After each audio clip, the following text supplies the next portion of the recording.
Hello friends, welcome back to Anvesha channel. आज हम लोग पढ़ेंगे पद्माकर कवि। ठीक है, इस कवि के बारे में हम लोग पूरे विस्तार से पढ़ेंगे। पद्माकर रीतिकाल के अंतिम श्रेष्ठ कवि थे। ठीक है, तो ये रीतिकाल के अंतिम श्रेष्ठ कवि थे। इसके बाद हम लोग आधुनिक काल स्टार्ट करेंगे। ठीक है, क्योंकि रीतिकाल के प्रमुख कवि हम लोग को पढ़ना था। ठीक है, तो ये रीतिकाल के अंतिम श्रेष्ठ कवि थे। ठीक है, तो इसको कंप्लीट करने के बाद इसके नेक्स्ट आने वाला जो वीडियो है होगा, ठीक है, वो हम लोग आधुनिक काल को पूरे विस्तार से पढ़ेंगे। ठीक है, तो आज हम लोग पद्माकर कवि को पूरे विस्तार से पढ़ेंगे। ठीक है, चलिए आइए पढ़ना स्टार्ट करते। देखिए, रीतिकाल के ब्रज भाषा कवियों में पद्माकर का महत्वपूर्ण स्थान है। वे हिंदी साहित्य के रीतिकालीन कवियों में अंतिम चरण के सुप्रसिद्ध और विशेष सम्मानित कवि थे। तो रीतिकाल के ब्रज भाषा कवियों में पद्माकर का महत्वपूर्ण स्थान है। ठीक है, वे हिंदी साहित्य के रीतिकालीन कवियों में अंतिम चरण, ठीक है, अंतिम चरण के सुप्रसिद्ध और सम्मानित कवि थे। ठीक है, अब देखिए, पद्माकर रीतिबद्ध कवि है। ठीक है, तो ये आप लोग याद रखिएगा, पद्माकर रीतिबद्ध कवि हैं। आगे देखिए, रीतिकाल के अंतिम श्रेष्ठ कवि। ठीक है, पद्माकर रीतिकाल के अंतिम श्रेष्ठ कवि हैं। आगे देखिए, मूलतः तेलुगु भाषा इनके पूर्वज दक्षिण के तैतरीय शाखा के तेलांग ब्राह्मण थे। यहाँ पे देखिए, इनके जो पूर्वज थे, ठीक है, वे दक्षिण के तैतरीय शाखा तेलांग ब्राह्मण थे। ठीक है, मतलब पद्माकर तेलुगु भाषा से संबंधित थे। ठीक है, अब देखिए, इनका हम लोग जीवन परिचय देखते हैं। ठीक है, सबसे पहले पद्माकर का जन्म 1753 ईस्वी में बांदा, ठीक है, आप लोग याद रखिएगा, बांदा में हुआ। ठीक है, इनके पिता का नाम मोहनलाल भट्ट था। ये तेलांग ब्राह्मण थे। ठीक है, तो ये याद रखिएगा आप लोग कि ये तेलांग ब्राह्मण थे। साहित्य वातावरण में पलने बढ़ने के कारण इनकी रुचि साहित्य में हुई। वह बचपन में ही इन्होंने संस्कृत भाषा का अच्छा ज्ञान प्राप्त कर लिया। ठीक है, तो इनके घर का माहौल कैसा था? साहित्यिक वातावरण था। ठीक है, इनके जो पिता थे मोहनलाल भट्ट, ठीक है, ये भी दरबारी कवि थे। और इसी वजह से जब इनके पिता इतने मतलब ये भी कवि थे, ठीक है, तो इतने विद्वान थे, तो इनके पुत्र भी मतलब काफी विद्वान हुए। ठीक है, और इनके जो घर का जो माहौल है, ठीक है, वो साहित्यिक वातावरण में पलने बढ़ने के कारण इन्हें साहित्य में रुचि हुई और बचपन में ही इन्होंने संस्कृत भाषा का ज्ञान अर्जित कर लिया। आगे देखिए, 9 साल की उम्र में ही पद्माकर उत्कृष्ट कविता लिखने लगे थे।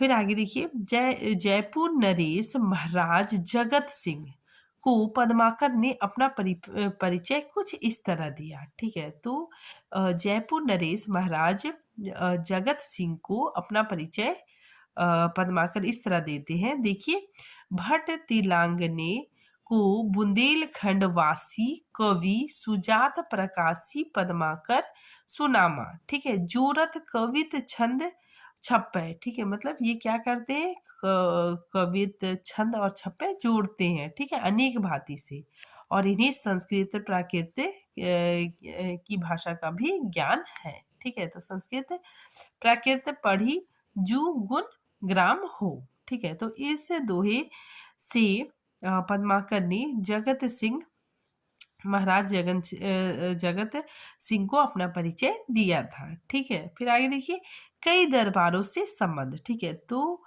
पद्माकर जी कई दरबारों से संबंध रखते थे। ठीक है, तो पद्माकर जिन राजाओं के आश्रय में रहते थे उनके नाम निम्नलिखित हैं। जो पद्माकर थे, ठीक है, वे किन किन राजाओं के अंदर में रह के कविताएं करते थे, ठीक है, रचनाएं करते थे। तो देखिए, यहाँ पे बुंदेलखंड के राजा अर्जुन सिंह। ठीक है, फिर आगे बांदा के नवाब अली बहादुर के सेनापति हिम्मत बहादुर। ठीक है, हिम्मत बहादुर राजा के अंडर में रह के कविताएं रचते थे। ठीक है, जयपुर के महाराज प्रताप सिंह, ठीक है, तथा उसके पुत्र जगत सिंह, ठीक है, अभी हम लोग पढ़े वही जगत सिंह के अंडर में रहे। उदयपुर के महाराज भीमसेन, ठीक है, इनके अंदर में भी रह के रचनाएं किए। ग्वालियर के दौलत राव सिंह आदि, ठीक है, तो इन राजाओं के आश्रय में रह के पद्माकर रचना करते हैं। ठीक है, तो देख लीजिए यहाँ पे पद्माकर के आश्रयदाता इस तरह मैंने लिखा है। ठीक है, आप लोग याद भी कर लीजिएगा इसको। ठीक है, तो कौन कौन राजा रहे हैं देखिए, अर्जुन सिंह, हिम्मत बहादुर, ठीक है, महाराज प्रताप सिंह, ठीक है, नेक्स्ट जगत सिंह, फिर नेक्स्ट भीमसेन, दौलत राव सिंधिया, ठीक है, रघुनाथ राव, ईश्वरी सिंह और रघुनाथ अप्पा। ठीक है, तो इन आश्रयदाताओं के अंदर में रहकर पद्माकर अपनी रचनाएं करते हैं। ठीक है, तो यहाँ पे मैंने लिखा भी है कि इनके यहाँ रहकर पद्माकर साहित्य की रचनाएं करते थे। ठीक है, अब आगे देखिए,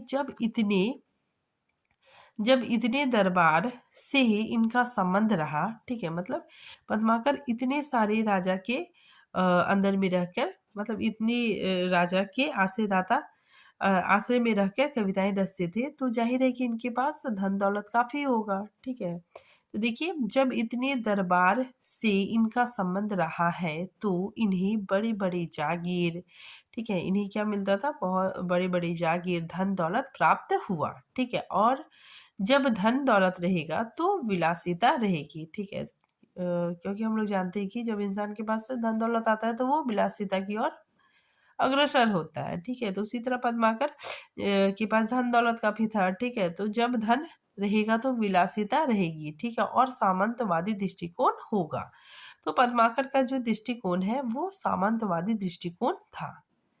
फिर आगे देखिए, भाषा, इनकी भाषा ब्रज भाषा था। ठीक है, ये ब्रज भाषा में प्रमुख रूप से ब्रज भाषा में रचनाएं करते थे। ठीक है, और साथ ही संस्कृत के विद्वान भी थे। ठीक है, आगे देखिए, जीवन के अंतिम समय में, ठीक है, जीवन के अंतिम समय में इन्हें कुष्ठ रोग हो गया था। ठीक है, और इसकी वजह से इन्हें मतलब ये भक्ति की ओर अग्रसर हुए। ठीक है, तो इनका झुकाव भक्ति की ओर हुआ। ठीक है, यहाँ पे देखिए, जब पद्माकर को कुष्ठ रोग हो गया था, ठीक है, तो किसी ने इन्हें कहा कि आप मतलब क्या करो, गंगा तट चले जाओ। ठीक है, गंगा के पानी से नहाने से मतलब जो कुष्ठ रोग है, ठीक है, वो मतलब ठीक हो जाता है, क्योंकि गंगा का जो पानी है वो काफी औषधि होता है। ठीक है, तो इसी वजह से पद्माकर को जब कुष्ठ रोग हो गया था तो वे कानपुर गंगा तट में चले गए थे। ठीक है, और वहाँ की पानी से मतलब पद्माकर नहाए, ठीक है, स्नान किए, इससे उन्हें मतलब बहुत आराम मिलता था। ठीक है, उसके बाद फिर कुछ दिनों के बाद वो ठीक भी हो गए। ठीक है, तो इसी वजह से पद्माकर ने गंगा लहरी नामक ग्रंथ की रचना की। ठीक है, और इस ग्रंथ में गंगा की स्तुति की गई है।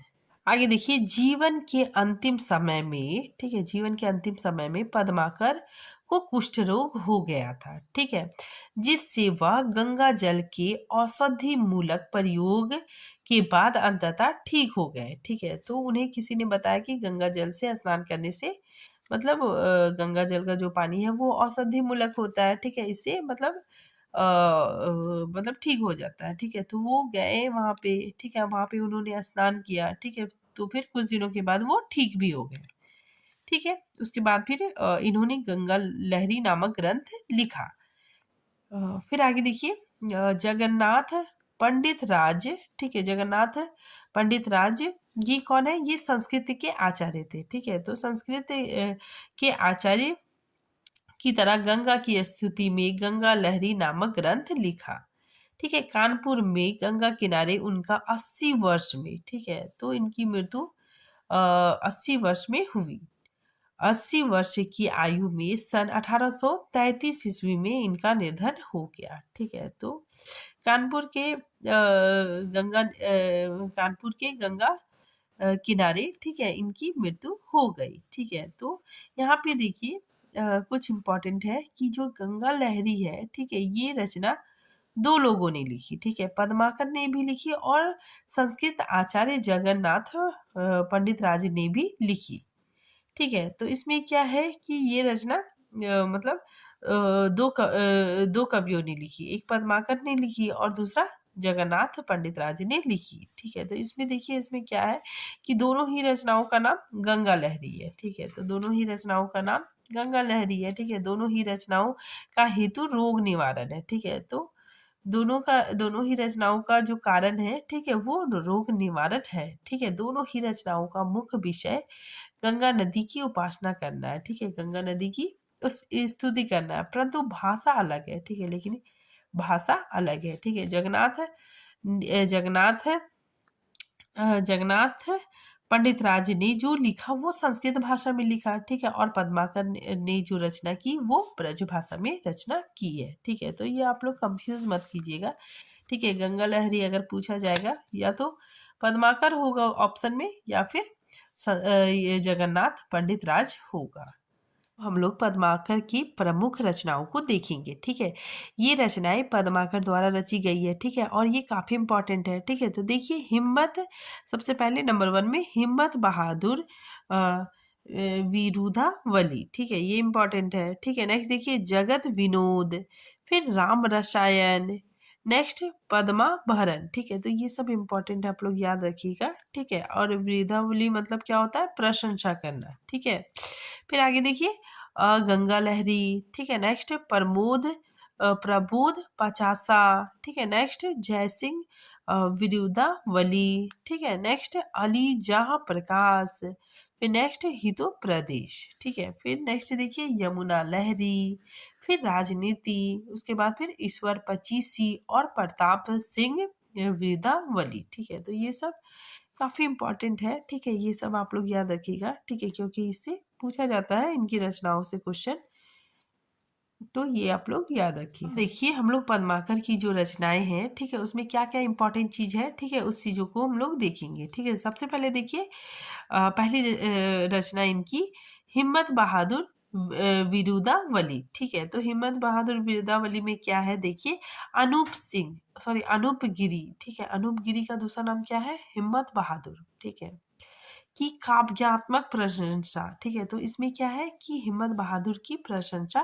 की गई है, ठीक है। तो ये प्रबंधात्मक रूप में ये 211 छंदों में ये रचित है, ठीक है। तो ये रचना हिम्मत बहादुर विरुदावली विरुदावली का मतलब क्या होता है, प्रशंसा करना, ठीक है। और ये वीर रस से संबंधित है, ठीक है। और इसमें इसमें क्या किया गया है, अपने राजा की तारीफ की गई है, ठीक है। मतलब यह जो ग्रंथ है ये प्रशस्ति ग्रंथ है, ठीक है। मतलब इसमें जो राजा है हिम्मत बहादुर इनकी प्रशंसा की गई है, ठीक है। नेक्स्ट देखिए प्रताप सिंह विरुदावली, ठीक है। इसमें क्या किया गया है, देखिए जयपुर नरेश प्रताप सिंह, ठीक है। तो जयपुर नरेश प्रताप सिंह के सम्मान में लिखी गई रचना है, ठीक है। और इसमें 117 छंदों में ये रचा गया है, ठीक है। और ये प्रबंध काव्य है। प्रताप सिंह विरुदावली और हिम्मत बहादुर विरुदावली, ठीक है, ये दोनों क्या है, ये दोनों मतलब प्रशस्ति ग्रंथ है, ठीक है। मतलब इसमें राजा की तारीफ की गई है। ये जगत विनोद, ठीक है, जगत विनोद में क्या इम्पोर्टेंट मतलब खास बात है, देखिए इसमें क्या क्या है, यह एक लक्षण ग्रंथ है, ठीक है। नेक्स्ट देखिए प्रताप सिंह के पुत्र जगत सिंह, ठीक है। तो प्रताप सिंह के पुत्र जगत सिंह के लिए ये रचना लिखी गई है, ठीक है। फिर आगे देखिए इसमें 9 रस की विवेचना की गई है, ठीक है। मतलब इसमें 9 रसों का वर्णन किया गया है। आगे देखिए इसमें 6 प्रकाश तथा 731 छंद है, ठीक है। और इसमें नायिका भेद भी है और काव्य अंग विवेचन ग्रंथ है, ठीक है। तो काव्य के जो अंग है, ठीक है, उसकी विवेचना की गई है, तो काव्य अंग विवेचन ग्रंथ है, ठीक है। आगे देखिए कवि राज शिरोमणि की उपाधि से इन्हें सम्मानित किया गया है, ठीक है। तो इन्हें कविराज, ठीक है, कविराज शिरोमणि की उपाधि से इन्हें सम्मानित किया गया है, ठीक है। और किसने सम्मानित किया है, राजा प्रताप सिंह, ठीक है। तो प्रताप सिंह, ठीक है, जो जयपुर नरेश थे, ठीक है, जो कौन है, जयपुर नरेश है, ठीक है, इन्हीं ने इनको मतलब पद्माकर को यह उपाधि दी, ठीक है, कवि राज्य शिरोमणि की उपाधि दी, ठीक है, और इन्हें बहुत सारी मुद्राएं, ठीक है, और जागीर दी। नेक्स्ट देखिए पद्माभरण, ठीक है, ये क्या है, अलंकार निरूपण ग्रंथ है, ठीक है। देखिए आभरण मतलब ही होता है आभूषण, ठीक है, और ये रचना दोहा, ठीक है, दोहा में रचित है, ठीक है। नेक्स्ट देखिए राम रसायन, ठीक है, ये क्या है, अनुवाद ग्रंथ है, ठीक है, इसमें क्या है, देखिए रामायण की मुख्य घटनाओं का अनुवाद किया गया है, ठीक है, जो रामायण है, वाल्मीकि का जो रामायण है उसका जो मुख्य घटना है, ठीक है, मुख्य घटना का अनुवाद किया गया है, ठीक है, पूरी घटना का अनुवाद नहीं किया गया है, ठीक है, जो मुख्य घटना है उसका अनुवाद किया गया है। देखिए यहाँ पे वाल्मीकि की जो रामायण है, ठीक है, उस रामायण के कुछ घटनाओं का अनुवाद राम रसायन नामक ग्रंथ में किया गया है, ठीक है। संक्षिप्त रूप में बहुत छोटा सा ग्रंथ है, ठीक है, ये क्या है, बहुत छोटा सा ग्रंथ है, और कुछ ही घटनाओं को, ठीक है, कुछ ही घटनाओं का अनुवाद किया गया है। नेक्स्ट देखिए गंगा लहरी अभी मैंने बताया वही है, गंगा स्तुति, इसमें गंगा स्तुति की गई है, और कुष्ठ रोग से मुक्ति हेतु लिखा गया है, ठीक है। नेक्स्ट देखिए अलीजा प्रकाश में क्या है, यह ग्वालियर के शासक दौलत राव, ठीक है, दौलत राव सिंधिया के सम्मान में लिखा गया है, ठीक है। अलीजा का मतलब क्या होता है, देखिए अलीजा शब्द का इस्तेमाल किसी को अत्यधिक सम्मान देने के लिए किया जाता है, ठीक है। तो अलीजा शब्द किस लिए यूज होता है, किसी को बहुत ज्यादा रिस्पेक्ट देने के लिए। नेक्स्ट रचना देखिए प्रबोध पचासा, ये क्या है, भक्ति ग्रंथ है। आगे देखिए ईश्वर पचीसी, ठीक है, ईश्वर पचीसी में क्या है, देखिए जयपुर नरेश ईश्वरी सिंह की प्रशस्ति में लिखा गया ग्रंथ है, ठीक है, मतलब इसमें भी राजा की प्रशंसा की गई है, और ये सिर्फ 25 छंद में लिखे गए हैं, ठीक है। नेक्स्ट देखिए यमुना लहरी, ये यमुना लहरी इसमें यमुना के लिए लिखा गया ग्रंथ है, ठीक है, जैसा गंगा लहरी लिखी गई उसी के जैसा है।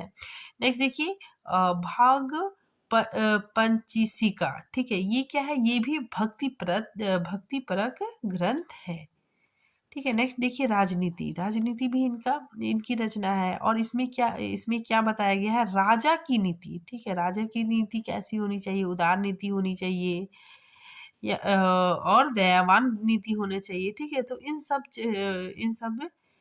इन सब के बारे में लिखा गया है, तो राजा की नीति कैसी होनी चाहिए इसका वर्णन इस ग्रंथ में है, ठीक है। नेक्स्ट देखिए काली पचीसी, इसमें क्या है, इसमें कलयुग का वर्णन किया गया है। आगे देखिए हितोपदेश, गंगा लहरी व प्रबोध पचासा, ठीक है, ये जो ग्रंथ है, ठीक है, इसमें शांत व भक्ति रस संबंधित कृतियां हैं, ठीक है। नेक्स्ट देखिए 1856 ईस्वी में पद्माकर, ठीक है, सतारा के महाराज रघुनाथ जी ने इन्हें एक हाथी, ठीक है, 1 लाख रुपए और 10 गांव पुरस्कार स्वरूप प्रदान किए थे, ठीक है। तो ये याद रखिएगा आप लोग, जो सतारा थे, ठीक है, सतारा के महाराज रघुनाथ, ठीक है, रघुनाथ जी ने इन्हें पुरस्कार के रूप में 1 हाथी, ठीक है, 1 लाख रुपए और 10 गांव पुरस्कार स्वरूप प्रदान किए थे, ठीक है। अब हम लोग पद्माकर के साहित्यिक विशेषताएं देखते हैं, ठीक है। तो पद्माकर के साहित्यिक विशेषताएं क्या क्या है, देखिए पहले नंबर 1 में श्रृंगार रस की प्रमुखता, ठीक है, इनकी रचनाओं में श्रृंगार रस की प्रमुखता देखने को मिलती है, ठीक है।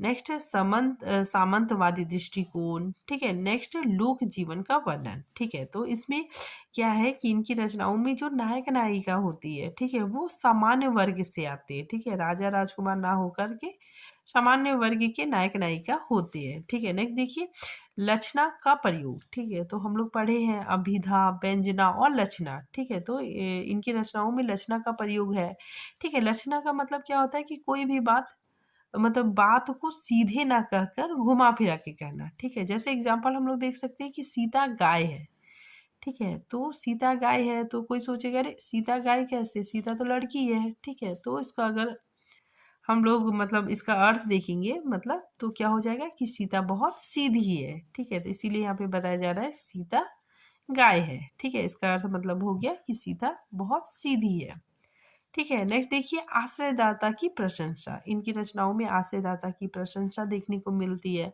भक्ति की रचनाएं, ठीक है, तो इनकी रचनाओं में भक्ति की रचनाएं भी देखने को मिलती है, ठीक है। एग्जाम्पल हम लोग देख देख चुके हैं गंगा लहरी, ठीक है। नेक्स्ट देखिए प्राकृतिक चित्रण। इनकी रचनाओं में प्राकृतिक चित्रण भी देखने को मिलता है, ठीक है। ये देखिए शिल्पगत विशेषताएं, ठीक है। तो शिल्पगत विशेषताएं क्या क्या है देखिए, इनकी जो भाषा है वो ब्रज भाषा है, ठीक है। तो ब्रज भाषा का प्रयोग, ठीक है। और भाषा सरल, भाषा कैसी है, सरल और प्रांजल है, ठीक है।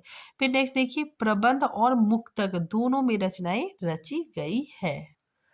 आगे देखिए अलंकार बिंब तथा प्रतीकों का समुचित प्रयोग किया गया है, ठीक है। नेक्स्ट देखिए दोहा, सवैया और कवित्त, ठीक है। तो याद रखिएगा आप लोग कि इनकी रचनाओं में ज्यादातर दोहा, सवैया और कवित्त ये 3 छंदों का प्रमुख रूप से प्रयोग हुआ है, ठीक है। फिर नेक्स्ट देखिए चित्रणात्मकता, ठीक है। इनकी रचनाओं में चित्रणात्मकता देखने को मिलती है, ठीक है। मतलब इनकी रचनाओं को पढ़ने से ऐसा लगता है कि मतलब सामने चित्र